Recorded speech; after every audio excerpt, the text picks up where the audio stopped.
সনাতন ধর্ম রক্ষায় আবারও নিজের অবস্থান তুলে ধরে সনাতনীদের উজ্জীবিত করার চেষ্টা করলেন মন্ত্রী সুধাংশু দাস।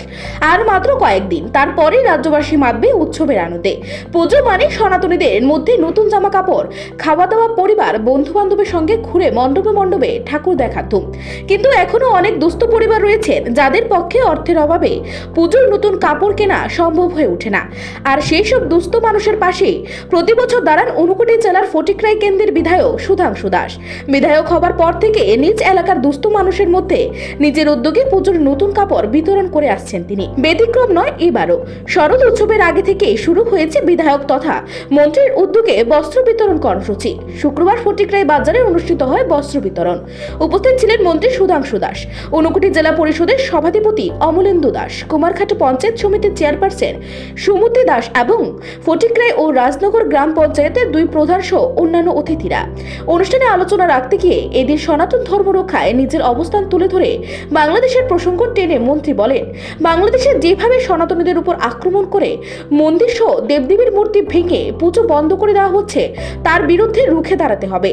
যারা এমনটা করছে তাদের অসুরের সঙ্গে তুলনা করলেন মন্ত্রী। শুধু পুজো করে দায়িত্ব খালাস নয়, নিজের ধর্মের উপর আঘাত আসলে সকলে একজোট হয়ে তার বিরুদ্ধে সোচ্চার হওয়ার বার্তা দেন সুধাংশু দাস। আজ বাংলাদেশে আমরা কি দেখছি? বাংলাদেশে হিন্দু সনাতন ধর্মাবলম্বী মানুষরা দুর্গাপূজা করতে পারছে না। তাদের মূর্তি প্রকাশ্য ভেঙে দেওয়া হচ্ছে, তাদের মন্দির ভেঙে দেওয়া হচ্ছে, সনাতনী বন্ধুদের মেরে দেওয়া হচ্ছে, সনাতনী বোনদের বাড়ি থেকে তুলে নিয়ে গণধর্ষণ করে খুন করে দেওয়া হচ্ছে।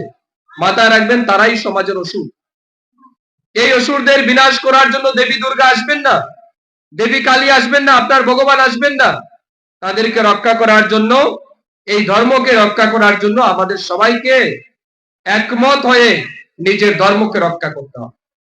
একমাত্র সনাতন বিচারধারা, যে বিচারধারা সমস্ত ধর্মকে সম্মান করে, সমস্ত ধর্মকে শ্রদ্ধা করে, সমস্ত জাতি ধর্ম বর্ণের মানুষকে আমরা সম্মান করি, কিন্তু অপরদিকে আমরা ভুলে যাই নিজের ধর্ম রক্ষা করি। আজকে সময় এসছে, যারা আমাদের ধর্মকে সহ্য করতে পারে না, আমাদের পূজা পদ্ধতিকে মানতে পারে না, তাদের বিরুদ্ধে আমাদের একমত হতে হবে, আমাদের প্রতিহত করতে হবে সেই সমস্ত বিধর্মী মানসিকতা এবং আমাদের নিজের ধর্মকে রক্ষা করতে হবে। আমি আবেদন জানাবো সমস্ত সনাতনী ধর্মাবলম্বী ভাই বোনদের কাছে, শুধু পূজা করে প্রসাদকে চাঁদা দিয়ে দায়িত্ব যাতে শেষ না হয়। পূজায় যত মানুষ উপস্থিত হয় আনন্দ ফুর্তি করার জন্য, বিনোদন করার জন্য, পূজার প্রসাদ খাওয়ার জন্য, নিজের ধর্মের প্রতি যখন আঘাত আসবে ততজন মানুষ যাতে এগিয়ে আসে, তবেই নিজের ধর্ম রক্ষা করে। ফটিকরাই বাজারের নাট মন্দিরে অনুষ্ঠিত হয় সেই অনুষ্ঠান। সেখানে প্রথম ধাপে রাজনগর, গোকুলনগর, কৃষ্ণনগর এবং ফটিকরাই গ্রাম পঞ্চায়েতের প্রায় 5 শতাধিক দুস্থ মানুষের হাতে কাপড় তুলে দেন অতিথিরা।